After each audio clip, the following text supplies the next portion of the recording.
Good morning, everyone. Scott Maybor here with your Medicare Missive from the pond for Friday, the 24th of April. Hope you all had a nice week and have a wonderful weekend.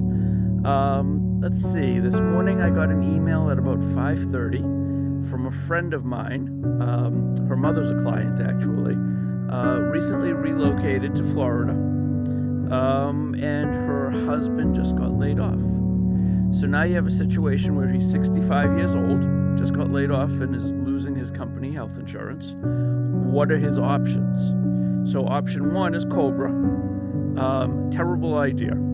If you're over 65, do not use COBRA. Medicare does not consider it creditable coverage, so COBRA is secondary to Medicare. So you still are supposed to carry A and B, and since most people don't realize that, they don't. That means you're going to have a late penalty. You may miss your enrollment period if you stay on COBRA.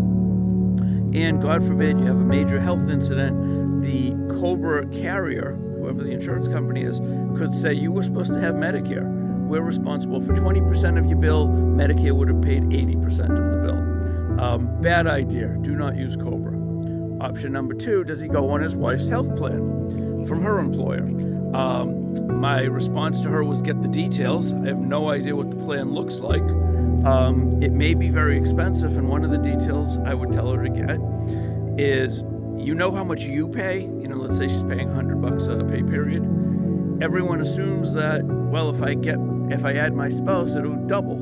That's not necessarily the case. The employer is required to pay 50% of your health care coverage.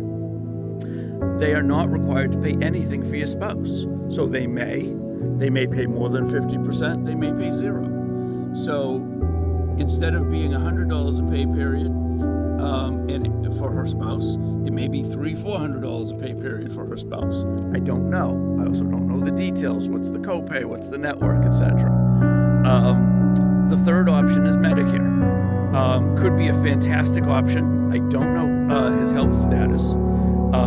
Could be very cost effective, could be very flexible, especially since they moved to a state with underwriting. This may be an opportunity to pick up a policy that's guaranteed issue. However, Medicare is income based. So there's a surcharge for high income. I have no idea what their income is. Medicare is going to look at your tax return from 2 years ago, so 2024 in this case.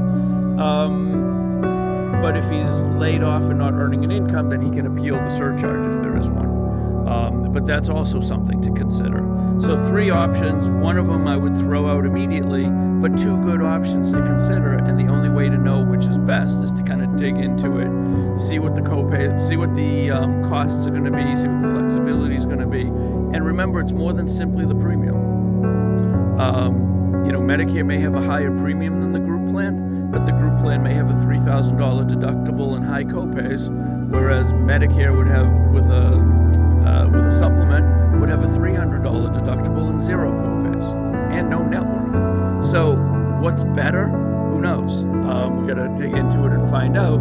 But if you know someone in that situation, let me know how I can help. Have a great day, everyone. Thank you very much. Be well. Stay safe.